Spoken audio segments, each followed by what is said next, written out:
Okay, I'm back, Biff.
Before you head to the polls, do your homework. Know where the candidates stand on the issues that really matter to make sure you pick the best people for the job. Education Matters, brought to you by the Ohio Education Association. A serious injury from an accident can be just the start of your worries. What if you cannot return to work? How do you take care of your family if you're disabled? At Gelner Law Offices, we represent seriously injured people and understand their problem. We know how to get you.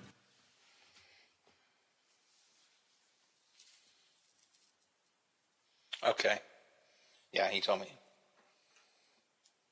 Okay, thank you. Appreciate it.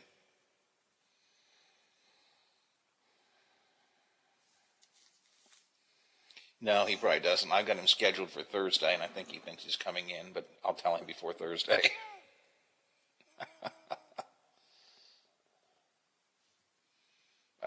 Okay, sounds good. Thanks. Find a dealer near you. You can take cash back or apply toward down payment. Offers may vary for hybrid models. See your dealer for details.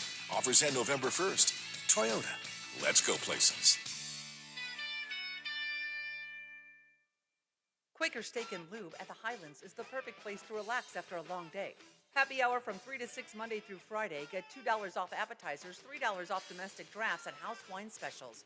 Quaker Steak and Lube, voted Best Wings USA. Quaker Steak and Lube at the Highlands with another steal of a deal. Get a steak burger and fries all day Monday for only $8.99. It's also Military Mondays. The Lube will take 25% off for all veterans, active duty military, and first responders. Quaker Steak and Lube, voted Best Wings USA. Hello, everyone, from the Watchdog. I'm the Storm Tracker, Darnell Foster, with a look at your local weather forecast for your start to the work week. Look for mostly cloudy skies with an occasional shower or rumble of thunder. A daytime high near 62. The overnight low of 49 degrees under mostly cloudy skies. Mostly cloudy and rainy to start your Tuesday, with temperatures in the mid-50s for daytime highs. Have yourself a great day, everyone. From the Watchdog, I'm the Storm Tracker, Darnell Foster.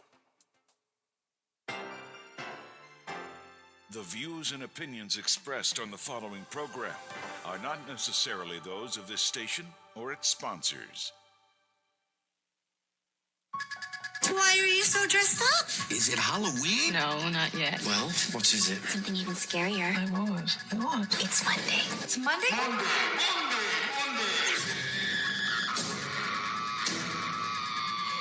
That's pretty scary. You want to hear something scarier? Get back to work. Now that's scary. It's showtime.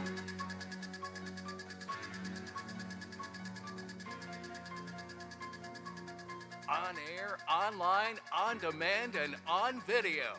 This is the Watchdog Morning Show with Howard Monroe. Want to hear something scary or watch something scary? Go to the Wheeling, Ohio County Library Lunch with Books program, their Facebook page or their YouTube page. And they're showing a locally made short movie, a zombie movie made for Halloween on the Lunch with Books Ohio County Library page, Facebook, and YouTube.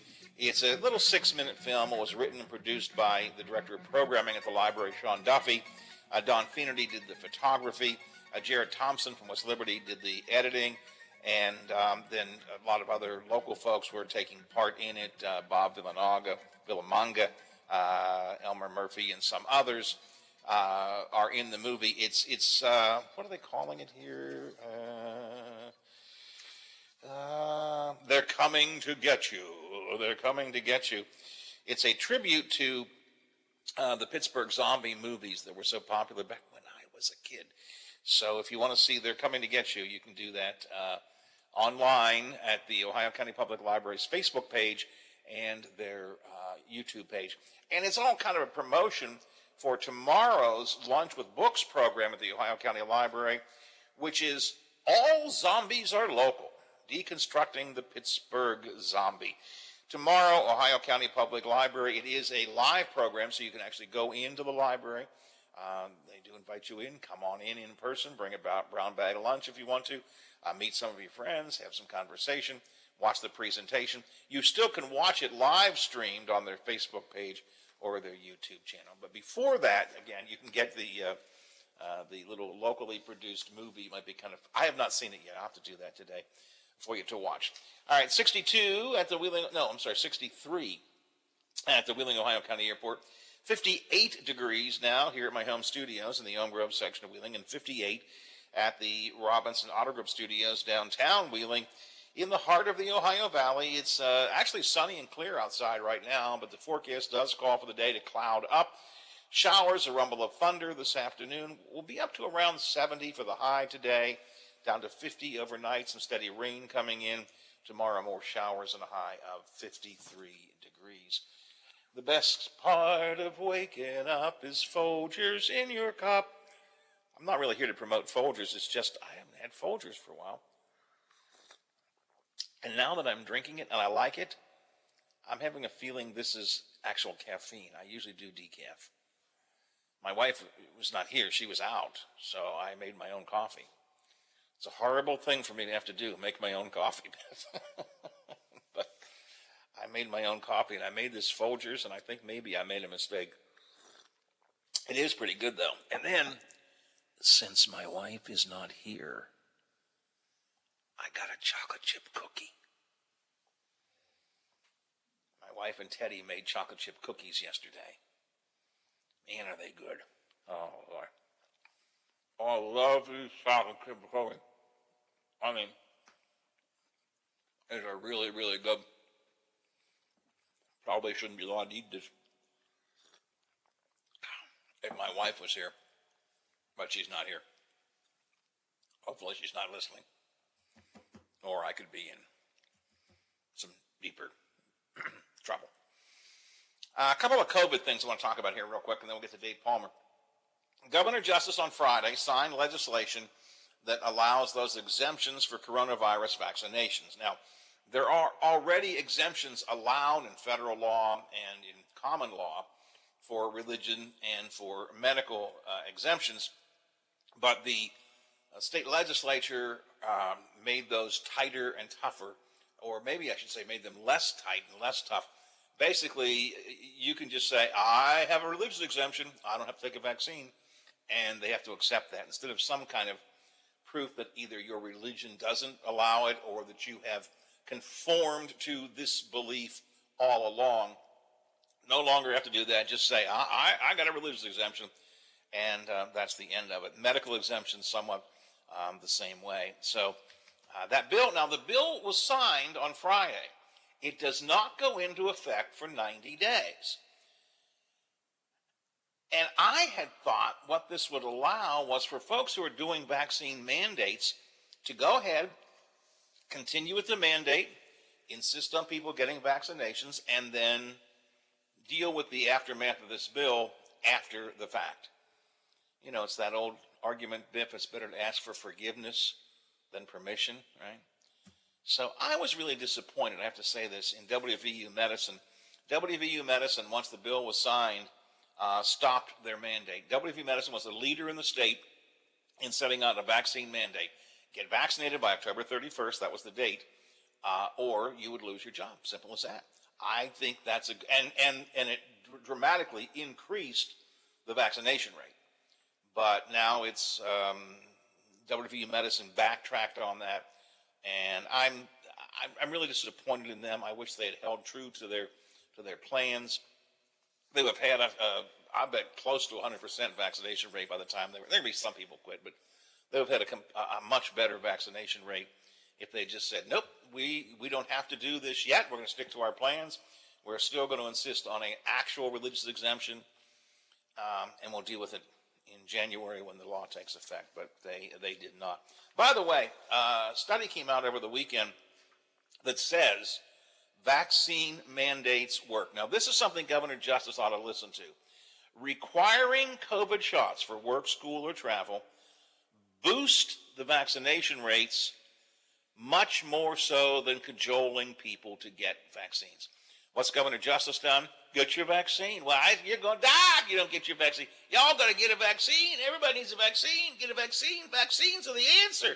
Governor, are you going to mandate that? I'm not going to mandate it. No, I don't want to do that. No. But get your vaccine. University of Pennsylvania did a study, and basically, now that more mandates are in place and being enforced across the country, mandates lead to stronger vaccination numbers than simply trying to encourage people to get vaccines. But there are a lot of different ways to encourage vaccinations. City of Wheeling has been encouraging vaccinations of their employees or regular COVID testing. I think I have that right. Now they're thinking about trying a little different approach, which might be employee bonuses for the vaccinated. Dave Palmer is councilman from the 6th Ward, and he's here with us this morning. Good morning, Dave. Good morning, Howard. I am right. The current policy in the city is a vaccine or a weekly test. Is that right? That's correct. And this proposal, which came up at, I think, the Finance Committee last week, would be what? What's the idea behind this? The idea basically is to, number one, reward the people that have gotten a vaccine, and number two, to possibly encourage those who are maybe on the fence, give them a financial incentive, so to speak, to do this by the end of November, and that way be rewarded with a $500 stipend in December when, even though you can't buy anything, you'll have it for Christmas. You're supportive of this, right? This is an idea that, actually, I think you presented this idea, right? I did present this idea, and I kind of have been watching some of the other cities throughout the state of West Virginia, looking at what Wheeling native Amy Schuler-Goodwin's done down in Charleston as the mayor, and she's proposed the same type of incentive down there. And, you know, really it's about rewarding the employees, because if you look at what it would cost for the person to be off sick, the loss of man hours, the overtime hours, lack of productivity, those type of things, the $500 stipend is not going to break the bank, so to speak. It's probably going to help us in the long run by folks getting the vaccine and, not having those situations of loss of man hours and overtime and so on. And also, on the other side that one of the members mentioned is if you do contract COVID and you have to be hospitalized, the cost on our health insurance. That's going to make the health insurance rates rise also. So, we're trying to look at it as a, pay up front and maybe save money later deal. So it is a, first place, it's a bonus for employees, and employees, I think, always can, I think whatever can be done to show appreciation to the employees is always a good thing. Secondly, it is a motivator and I think it would motivate. I've argued for a long time, forget the baby dog contest and riding lawnmowers, just pay people. If they're going to get a vaccine, give them some money. I think that actually is a very big incentive. And this money is coming from the COVID money that you've gotten from the federal government, correct? Yeah, it'll come from the rescue funds. And that's one of the things. It is a legitimate expense. We've crossed our eyes or crossed our T's and dotted our I's there to make sure that, we're spending this money properly. And, that's one of the things. When you get that money, everybody wants to spend it, but let's be safe and be sure before we announce anything or spend anything that it's actually legal to do so. My good friend John McCabe and I had a big fight about this on Friday on the radio show, and the newspapers editorialized, I think, against this, saying that it's just wasteful spending. There's better use for the money than this. How do you respond to that? Well, first of all, it was Mr. McCabe likes to take a shot, as he does, as the user fees and other things that has happened around the city of Wheeling. But, he makes mention, I think, in his editorial about doing different things with it. And I just revert back to what I just said. First, you have to make sure that it's a permissible expense under the guidelines. And just handing out money to anybody is not a permissible expense.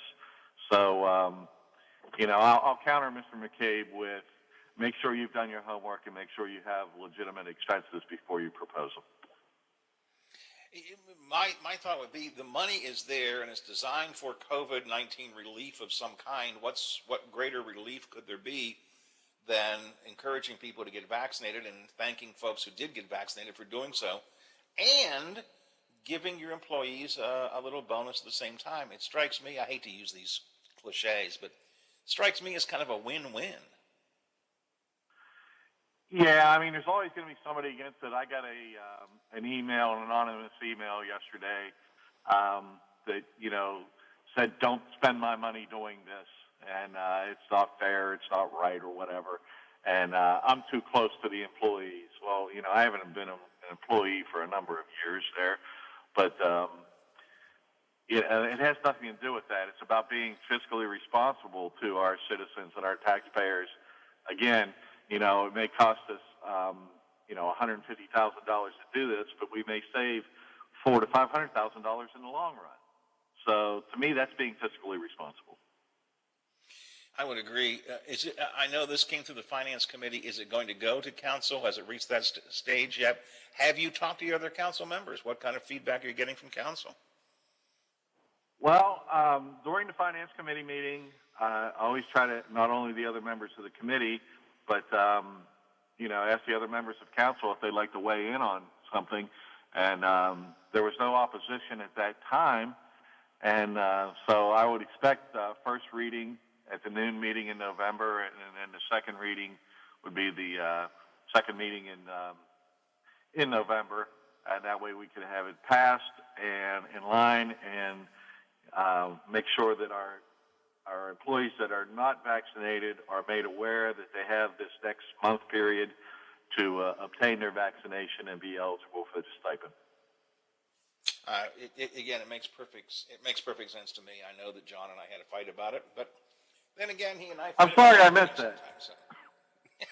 Yeah, well, I'm sorry I missed Yes. that. You know, I was unable to tune in for that, but I'm sorry I missed it. I'm sure I expected nothing less than an editorial on it right after it happened. So. Well, you know, John and I, Fridays are fight days for McCabe and I. One other way you're thinking about using the COVID-19 money, which I want to talk about, I've not talked to anybody on air about this. It's this outdoor dining program. Are you supportive of that idea, offering money to folks, local restaurants that are going to expand their outdoor dining? Yes, I am. I do support that idea because we did have a number of restaurants already do that, and you know, we'll be able to reimburse some of their eligible expenses that way, and also encourage more people to do it, and thereby opening up more, you know, space, because some of the restaurants are smaller, they are limited. If they are able to do outside dining, it assists them, makes some of the people feel more comfortable if they're not sitting in a closed building, if they're sitting outside. So I find that to also be a win-win situation. You know, the pandemic is what prompted some more folks to do outdoor dining. I've argued for years that we should have more outdoor dining in Wheeling. I think it adds the ambiance of the city, whether you're in downtown or out the Pike or at Center Market in particular. Outdoor dining is just a neat experience. Forget the pandemic. It's just a nice thing to have and to be able to do. And I think it would help any local, independent, locally owned business to have outdoor dining if they can, if they have the space and the staff to do it, and so on and so forth. So I think that this is, and this to me is no different than offering facade money for people that want to improve their facades. This is similar money, except it comes again through the CARES Act money, I guess, for outdoor dining. I love the idea, and if we could have more outdoor dining, let's go for it. I agree wholeheartedly. I believe it was Vice Mayor Coleman that brought this up for discussion, and I commend him for that, because I think it does. It gives more ambiance, like you said. It gives more space. Sometimes you don't go to a smaller restaurant because it's too crowded, so you avoid it. And this way, like you say, if they have the staff, now they can open it up and people can have a more enjoyable experience. Yeah, I agree. And that's actually in place now, right? That outdoor dining program passed, I think, already, correct? Oh, my goodness. I believe we did pass that already, yes. There's been a lot going on, Howard. Sometimes I forget what's on second reading and what's on original propositions, and but yes, I do agree with it. Dave, there has been a lot going on. It's been a very busy time for the city. There has, and there is, and there will be a lot going on, Howard. Things. I always say, holding your fingers together real close. We're this close. We're not always there, but we're this close on a lot of things, and moving along. Actually, I just drove down Route 2, and Mr. McCabe will like this. I saw the asbestos being removed from the roof of the 19th Street property, and I firmly believe in my heart that once we have a nice cleared 3-acre site there, we'll have new development in that area. That is the building that at one time maybe had been considered for fire headquarters. It was not. You used other property for that, but ended up buying the property anyway, correct? Yeah, we ended up not doing the public safety building. There was just different on it working and not working, and really taking our time and looking into some other cities that did it, that found bad things about it, and just keeping those departments separated a little bit, and also being able to have 2 new areas in the community with a very nice police department in one area and a very nice fire station in another. Look, I have to share this only because I love to just jab John McCabe. The editorial says, referring to that 19th Street property, between overpaying for a junk building on 19th Street Yeah. purchasing the former OVMC and building new police and fire headquarters. The city is mortgaging millions and millions of dollars right now. Well, I he's like right that, in the overpaying for a junk building on 19th Street. Yeah, well, I believe at the end of the day we underpaid for it, and we're going to make it, like I say, a clean site, and I believe that our cost will be reimbursed on that. I don't think it's going to be a giveaway property. I think it'll be in demand, and I think it'd be a smart. I think it was a smart investment to do. Sometimes there's just it's not what it is, it's who it is, and there's people that argue against it. And of course, there was a lot of falsehoods that we were going to pay a lot more money than what we did for it. Right. All right, Dave, I appreciate it. Some of the stuff I just used to jab McCabe because it makes me feel good when I do that. Give him a little poke every once in a while. Well, not that I say that I enjoy that, Howard, but that's okay. Go ahead, give him a little jab. Give him a little stickler for me every once in a while too. I can do that. I do think that the bonus is an excellent idea. I think Moundsville has already approved the $500 bonus for their employees who are vaccinated. As you mentioned, Charles is talking about it. So you're certainly not out there on some strange quest of your own. It's something being done a lot, even in this area. So good on you for that. And I think the employees will appreciate it. And happier. Well, first of all, vaccinated employees are better employees, and happier employees are good to have too. Dave, thank you, sir. I appreciate it. I know you're. Are you out and about this weekend? You were out camping or something? We were down at Cooper's Rock this past weekend, enjoying some of the fall foliage. Things haven't completely turned yet, but that's okay because of the warm weather. But I like the warm weather a little bit better sometimes. But it was another beautiful weekend in the state of West Virginia. Love traveling about it. Dave, I appreciate your time this morning. As always, thanks, sir. We'll talk again soon. All right, take care, Howard. Thanks a lot. Wheeling Councilman Dave Palmer with us this morning here on the Watchdog Morning Show.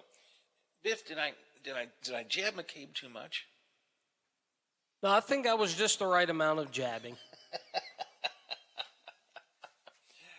People need to understand, and I think folks do. John and I are actually very good friends. I mean, really good friends. We have some differing perspectives on, different policies. As I said on Friday, the good news is more and more I've noticed, now, not this case we have a disagreement, but more and more I've noticed that John is finally coming around to my way of thinking, and that's a good thing. But on this COVID bonus, we disagree. I think the COVID bonus for vaccinated employees is a great idea. That COVID, I don't know what people think the COVID money is supposed to be used for. It is specifically designed, whether you agree or disagree with what the federal government did, and I do, but even if you think they shouldn't have allocated the money, the federal government has allocated this money to be used to help in some way alleviate the effects of COVID-19, whether it is by helping people do more outdoor dining, which can increase their business that's been impacted by COVID-19, whether it's encouraging people to get vaccinated by giving them cash. Look, that stupid, ridiculous baby dog contest was funded with the same money, and it was useless, except as a way to let Governor Justice pretend like he's going to be Monty Hall. By the way, speaking of Governor Justice, before I take a quick break, Phil Campbell, the question is, I've been saying for some time, I don't fully understand what Governor Justice is up to. He had been a very strong, aggressive user of executive authority in the beginning of the pandemic, shutting things down, demanding social distancing, insisting on masks, mask mandates, schools, all that kind of stuff. And then as the pandemic reasserted itself here in the last handful of months, he's been a do-nothing governor. Do nothing. No, I'm not going to do anything. And I don't understand why. And some people say, well, he's trying to, get votes. And I've been saying, for what? I can't see him running for anything else. He's governor. Not a good one, but he's governor. I just can't see Jim Justice wanting to do or be anything else. I can't see Jim Justice being a senator where he is just one of 100, for example. That makes no sense to me. Well, and However, Phil, go ahead, Beth. no, I was going to say, and think about this too. He coaches girls basketball. We're coming up on literally, I mean, basketball season is going to be here in a couple weeks. So he's got to worry about basketball from, say, the beginning of November to if, let me get my Greenbriers right here, Greenbrier East, because West is in single A. If Greenbrier East makes the tournament, you're talking to March. So you're talking November through March. He's a girls basketball coach. That's a really good point. So Phil Kapler, in his column this weekend, says that there is some rumor going around that the governor may want to run for Manchin's seat, that he may want to be senator. Again, I don't think that matches Jim Justice's style or character, political character at all. But let's assume he does. Let's assume for a moment, just having a little fantasy here, that he gets elected senator. Can you imagine he can't be there during basketball season? So a few years from now, they're taking a very critical vote in the Senate, and Senator Justice. Senator Justice? Anybody seen Senator Justice? Yes, he's back home coaching basketball. Okay. He's coaching a game against Woodrow Wilson. I mean, he's got to take that 5-month sabbatical for basketball. If it wasn't serious, it would be funny, Biff. Oh, I know. And he wanted to coach the boys' team too. Yeah, could you have imagined that? Oh, you talk about having to have what he would need separate whiteboards for the girls' scheduling and the boys' scheduling. Well, he could use different colored markers. Oh, he would have to. The boys would be done in red, the girls would be done in blue. Or the boys would be done in blue, and the girls would be done in pink or something. Yeah, whatever other color. But I mean, he'd have to use the school colors. The girls would be in yellow, and the boys would be in green. I hadn't thought about that. If he run again, I can't see it happening. I truly can't. But and frankly, Kapler's column is the first time I ever heard him talk publicly that he might be interested in the Senate seat. He is an executive. He is. I mean, Joe Manchin really, I think, has a hard time not being the executive. Joe Manchin was a great governor. I really believe that because he was an executive. He could control things. He ran things, from the governor's office. Now he's one of 100. Well, actually, now he's one of one because he gets to pick the shots. But I can't see Jim Justice being anywhere close to happy as a senator because he couldn't just demand. I mean, he couldn't just say, now this is what we're going to do. Because 99 other senators would go, no, it's not. But in the odd chance he would, he can't be there for a couple of months.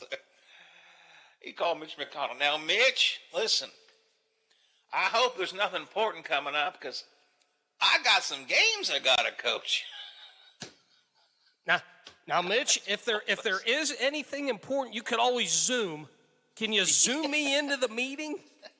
Yes. Oh, God. And this is the governor of our state. All right, 9:38, 22 till the hour here on the Watchdog Morning Show. What's happening in the Ohio Valley? What's on the news agenda for the day? We'll find out what's coming up with Bob Westfall and the team from the Big Seven coming up at 9:50. But before that, right now, let's see what's happening around the state with our friends over at Metro News. The Metro News Update is brought to you by Thomas Auto Centers, Mall Road, St. Clairsville. Get the best deal at Thomas Auto Centers.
metronews.com. A Martinsburg man is now facing charges for a fatal hit-and-run pedestrian crash in June. 22-year-old Darius Riley Hetrick was recently charged. You're listening to Metro News, the voice of West Virginia. The United Way of Monongalia and Preston counties is continuing its annual fundraising campaign, with the organization nearly halfway towards its goal so far. More than $522,000 has been raised. The money raised is part of the organization's We Can Move Mountains efforts. There is no coronavirus media briefing today by Governor Jim Justice and his administration. They'll be back with that briefing tomorrow. The state DHHR says just over 8,100 active COVID-19 cases in the state. From the Metro News Anchor Desk, I'm Jeff Jenkins. In case you missed it, Sunday Night Football, the Colts over the 49ers, pouring down rain 30-18. The Steelers were idle Sunday, but I'm sure the players and the coaching staff watched the Bengals-Ravens contest played in Baltimore. How about the Bengals? They win 41-17. How about quarterback Joe Burrow? He threw for career-high 416 yards. That included 3 TDs. We're 2-0 in the division for the first time that I can remember. And, the most exciting thing were 2 of the last 3 drives where, they knew we were going to run the ball. And the O-line really, took it to them. The Bengals are 5-2. They're the current leaders in the AFC North. How about that oldie but goodie Tom Brady? 4 TDs. The Buccaneers whipped the Bears 38-3. Oh, by the way, TB now has 602 career touchdowns. That's a record. The Bucs are 6-1. Let's hear from Tom Brady. But so many guys played great tonight. The running backs played great. The line played phenomenal. Anytime you almost have 200 yards rushing, defense was incredible. Receivers did a good job. So, just wish I had a couple better throws. But other than that, it was a great win. Believe it or not, the Kansas City Chiefs are 3-4 after losing to the Tennessee Titans 27-3. This is the head coach of the Titans, a former Pittsburgh Steeler linebacker, Mike Vrabel. The way we started and then got some stops, got turnovers, took advantage. There's going to be things in the second half that, we probably are going to want to do better. But, we'll take a look at the tape and we'll move on. The Titans offense scored on their first 5 possessions. Not a good afternoon for the Chiefs. College football Saturday, Pitt with a big win over Clemson. Pitt now ranked 17th in the nation. This is Pitt quarterback Kenny Pickett. We came in thinking we were the better team, that we're going to come in and get a win. But like you said, they're still Clemson. They're a great team with a great defense. So, we had to come in with the energy. And, the motto is really win at all costs, do whatever we have to do to get the win. How about the Penn State Nittany Lions? They're probably still crying this morning. They lost to Illinois 20-18 in 9 overtimes. That included 2-point conversions. Are you kidding me? Let's hear from the head coach of Penn State, James Franklin. Yeah, obviously, I think the model was to limit these type of games, to try to end it. And I don't know if, obviously, this is a good representation of that, because it didn't do that today. The Penguins, after they beat up on Toronto this past weekend, they will be back in action at home Tuesday, hosting the defending Stanley Cup champion, Tampa Bay Lightning. I'm Bill DeFabio on sports, and we are the watchdog and your voice in the Ohio Valley. There's variety shows, and then there's, my variety show. I'm Bill DeFabio, and I bring you the best variety talk in the Ohio Valley, quite possibly the world. Join me from noon till 2 to talk sports, nostalgia, and hear from some of the legends of the game. You won't believe who I have on next. The Bill DeFabio Variety Show, noon till 2 on the Watchdog. Hello, I'm Chuck Reddick, Commissioner of the Internal Revenue Service. We're working hard to get ready for tax filing season. You know who else is working hard? Identity thieves. Keep your computers and your mobile phones secure. Use antivirus software and strong passwords. Look out for email scams. Secure your home Wi-Fi with a password. Stay safe when you shop online. Look for HTTPS in the web address. See irs.gov for details.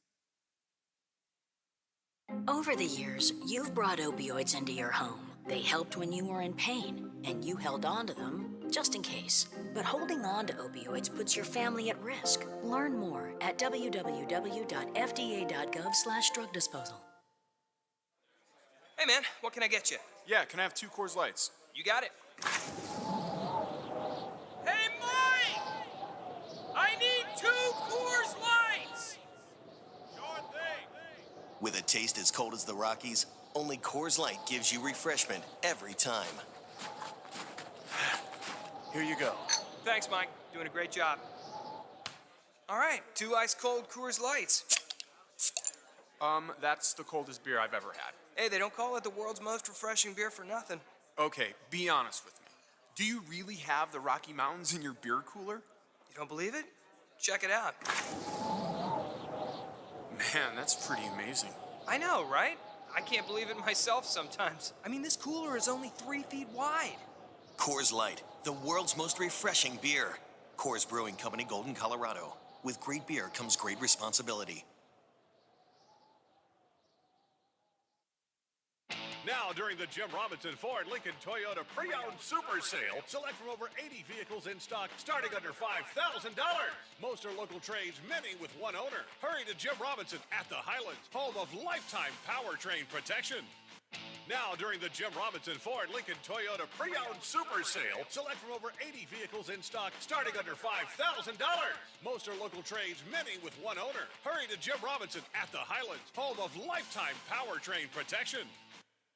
Introducing our new redesigned 7 News app. Our new app features a sleek, modern design, an easy-to-navigate home screen with quick access to local news content and a localized weather forecast. Subscribing to notifications is easier, and with one tap, you have access to recent push notifications. There are more ways to watch and find video. To get the new WTRF 7 News app, just update the latest version or download the WTRF 7 News app in your Apple or Google Play Store by searching WTRF. Sports Map Radio is on all night long.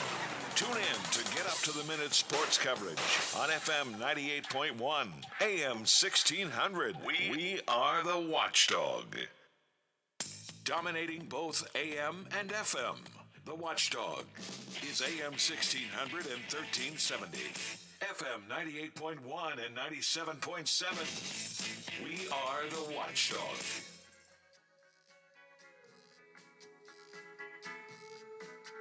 It's your turn to talk. From politics to pet peeves. Get it off your chest and on the air. The Watchdog Morning Show with Howard Monroe continues. 13 to the hour here on the Watchdog Morning Show. Coming up today, 10:06. My good friend, Mr. Kirchhoff, will be here. Hoppy Kirchhoff and Statewide Talk Line.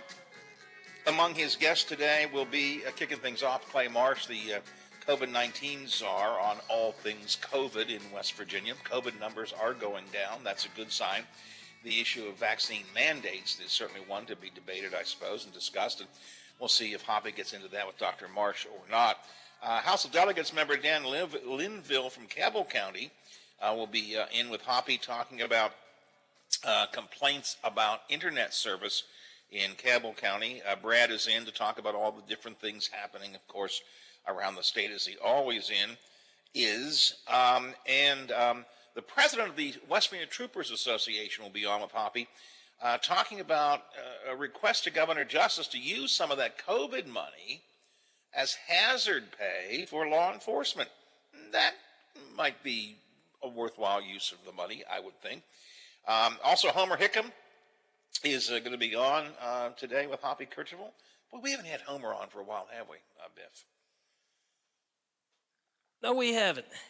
I need to get in touch with him, get him on. I guess he's got a new book out called Don't Blow Yourself Up. Homer Hickam, he is best known as the Rocket Boy. A movie was made about him, a West Virginia native, scientist, writer, archaeologist, all that kind of good stuff. So he's on with Hoppy today. And Tony Caridi talking about the WVU-TCU game, which turned out pretty well for the Mountaineers, I guess, Biff. Although it certainly was not the start that West Virginia was looking for, as TCU ran the opening kickoff back 100 yards for a touchdown, and before you could blink, West Virginia was down 7-0 early, but the Mountaineers made probably the wake-up call that they needed and found a way to pick up a nice road win at TCU. Hoppy will talk to Tony, and they'll be discussing all of that coming up today on Statewide Talk Line. Let's see what they're working on over the Big 7 this morning. It's a brand new week, all new news coverage about to get underway. And News Director Brenda Dainhardt is here with us. Good morning, Brenda.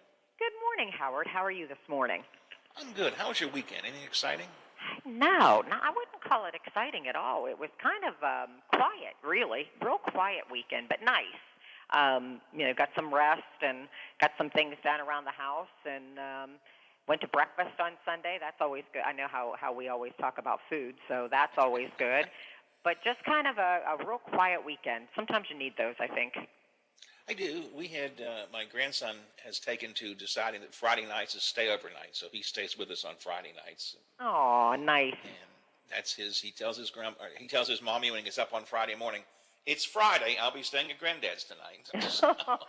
Oh, well, that time is precious because eventually when he gets to be 14 or 15, he won't want to do that. So absolutely exactly right. Just treasure that time. It's wonderful.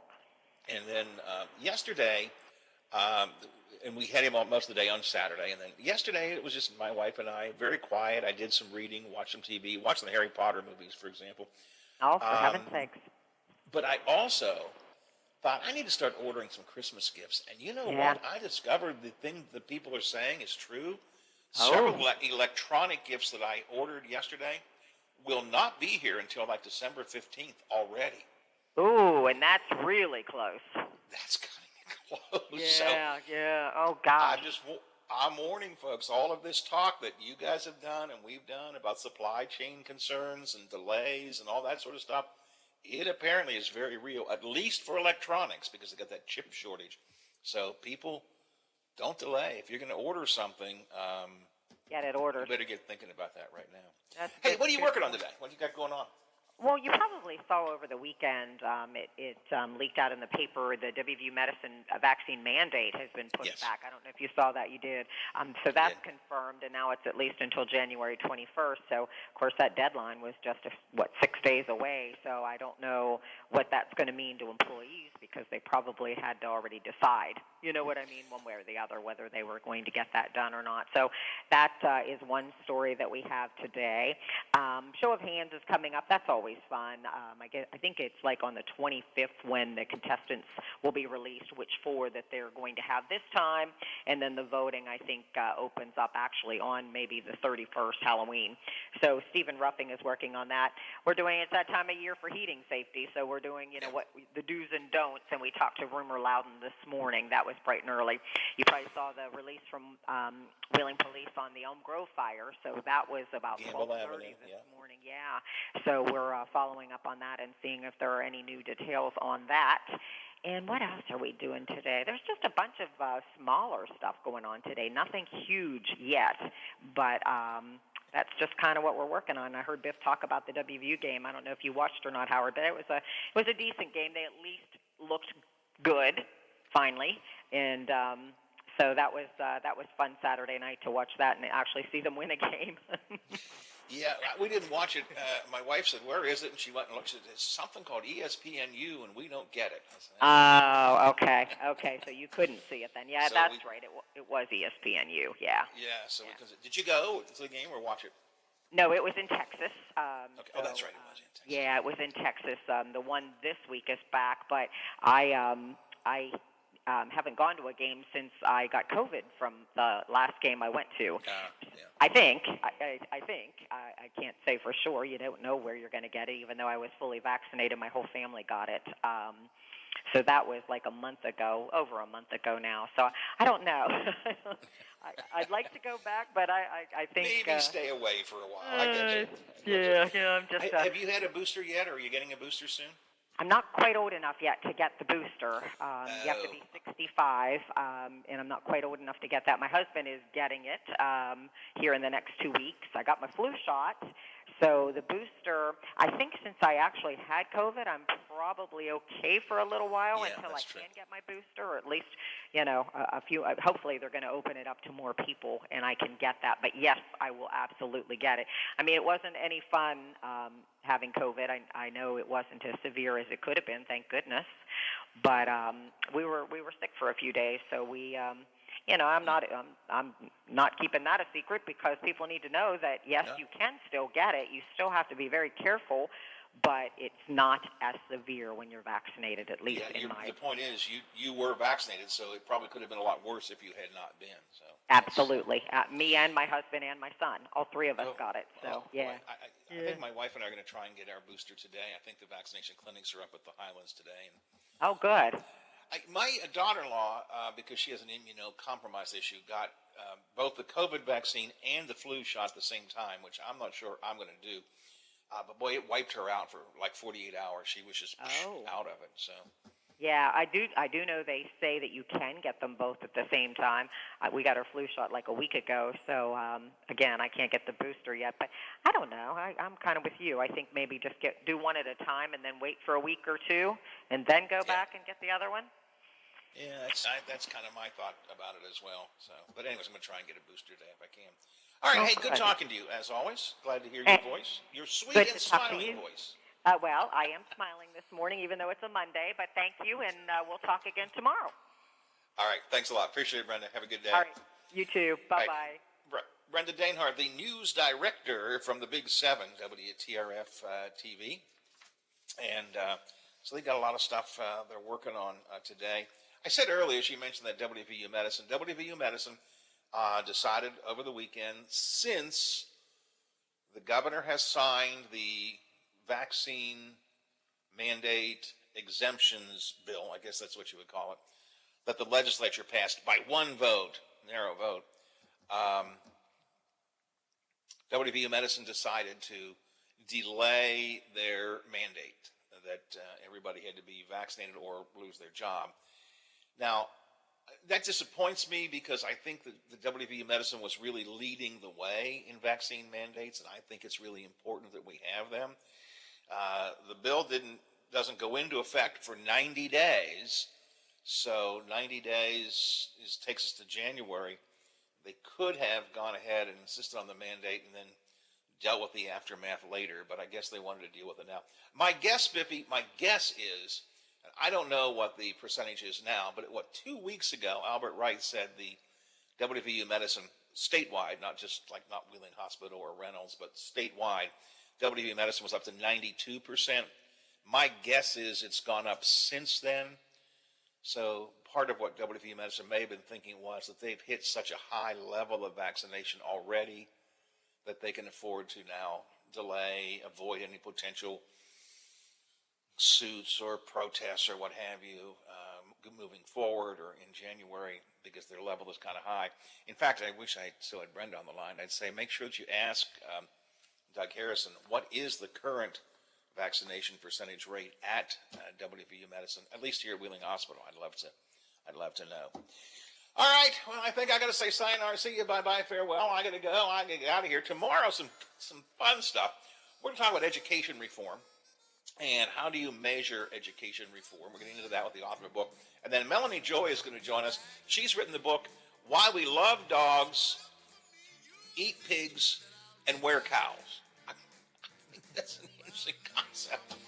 We'll get into that, plus our national correspondent, Tom Squitieri, is in. Your calls, your texts, Biff and I will back and forth over who knows what, and we'll do it all beginning tomorrow morning at 7 o'clock. Good Lord willing, creeks don't rise. And Teddy, most importantly, says, Granddad, it's okay. You can go back to work tomorrow.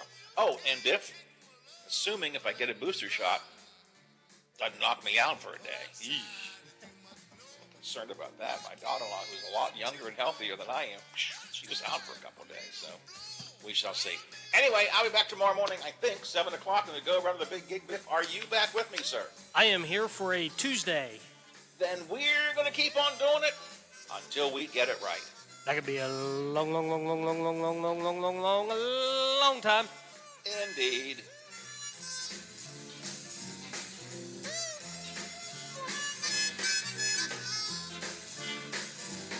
I'll get you before I stop. The Watchdog is FM 98.1, AM 1600 WKKX Wheeling, FM 97.7, AM 1370 WVLY Moundsville. The ABC News is brought to you by Thomas Auto Centers, Mall Road, St. Clairsville. Get the best deal at Thomas Auto Centers.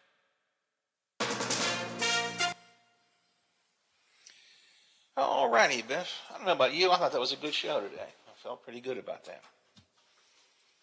Felt like we had a variety of different things. We got a lot of stuff in. Every once in a while, I think we do it right. Not often. But I think today we got it right. All right. As you heard, I have two guests, well, three, Squidieri plus these other two. They're not Radio Rows, but they are authors. So I got one at 8:40, one at 9:10. So we're pretty well booked up for the morning tomorrow, which probably means something urgent's going to happen, and I'm going to have to bump somebody to.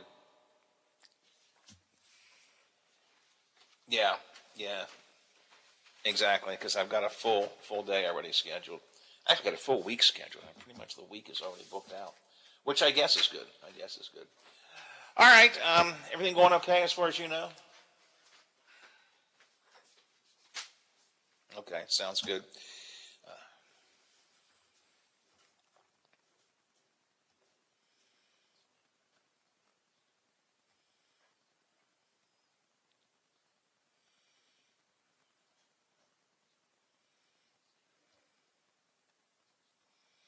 What do we got? I should know this. What do we have going on?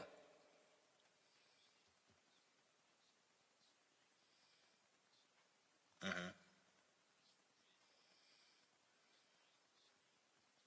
Yeah.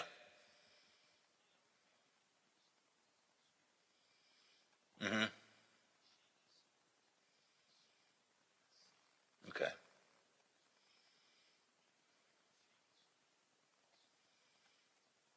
Yeah. Right. Yeah.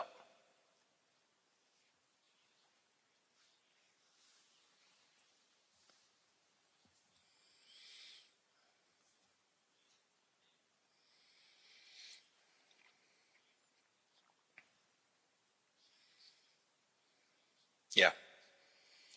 We actually, I did know that. Kayleen and Rocky and I talked about that. My recommendation is the post game's going to be almost over by the time the high school starts anyway. My recommendation is just drop the post game when the high school game starts. But I don't know that that's what Kayleen's going to do. We had some differing opinions on that. That's my suggestion. I mean, I just think the game's at 2, right? So, 3 hours, 5, 2 hours for post. I mean, it's going to be close to being over. The post game's going to be close to being over anyway. But that's my recommendation, and Kayleen will make the final decision. So, but we have talked about it. I forgot about that. Now that you said that, we have talked about it. So we'll have to wait and see. I just hate the idea of going strictly, starting an online game and then bringing it on the air late. I mean, we can do it if we have to. It's just, I think that's more complicated than it needs to be. But we shall see. One way or time. Hey, on Sunday mornings, all right, you have to open up the place for the polka guys, right?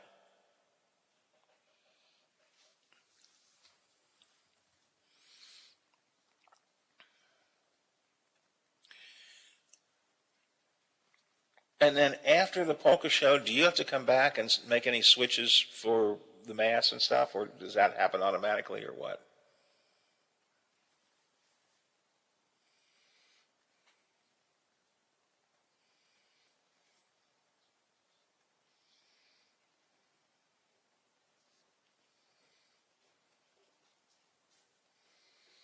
And then, do you stay through the mass, or does it?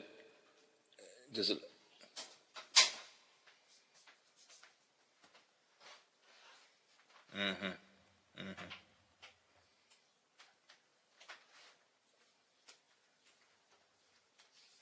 Yeah.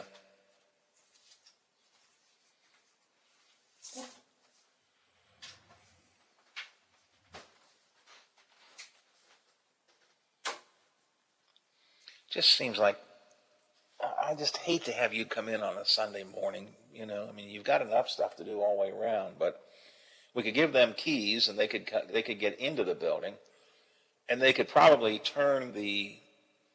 I mean, they're smart enough people. They could figure out how to turn the mass on, But if you have to wait around and turn it off, that's a different issue. So,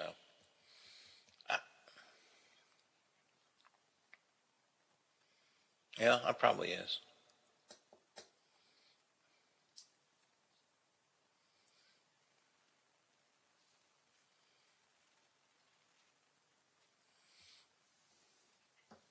Well, there's no question about that, and I would be too. But I just feel bad that you have to come in on a Sunday morning and,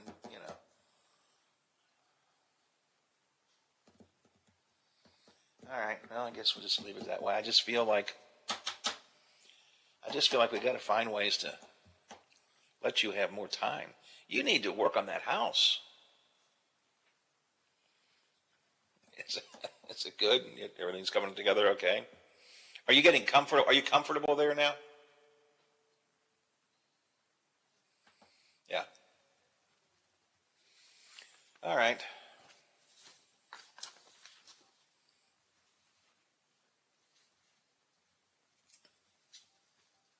Yeah.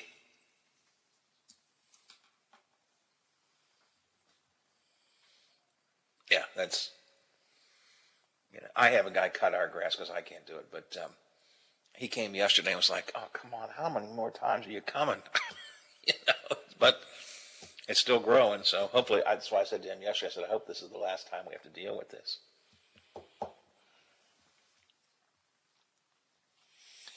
All right, well, I will be around all day, I think. I don't think I know, so, no, I'm sorry, we may try and go up for our booster shots if we have a chance later.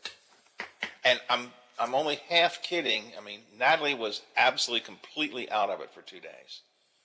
I'm hoping that's not going to happen to me. I had no problem with the first shot. I'm hoping nothing will happen with my booster. Maybe I should wait till tomorrow because I've got such a busy day in the morning that it would be a hard day to not be there. I'd hate to cancel everything. I don't know. I'll have to see. Anyway, just be aware that I might be getting a booster shot, and if it wipes me out, we'll have to deal with it the best way we can. Or if I start tomorrow morning and I start to sound like this, maybe you should tell me to go to bed. So, exactly. All right, I'll be around. Call me if you need me. I appreciate your help today. Thanks very much. Talk to you later. Bye. American children soon. But the question of how quickly parents will allow them to get inoculated, that is another matter. But let's get caught up in this, with West Virginia COVID-19 czar, Dr. Clay Marsh, who joins us on Metro News Talkline. Dr. Marsh, good to speak with you again. How are you, sir? I'm doing well, Hoppy, and how are you? I'm well, thank you. So where are we on vaccinating children?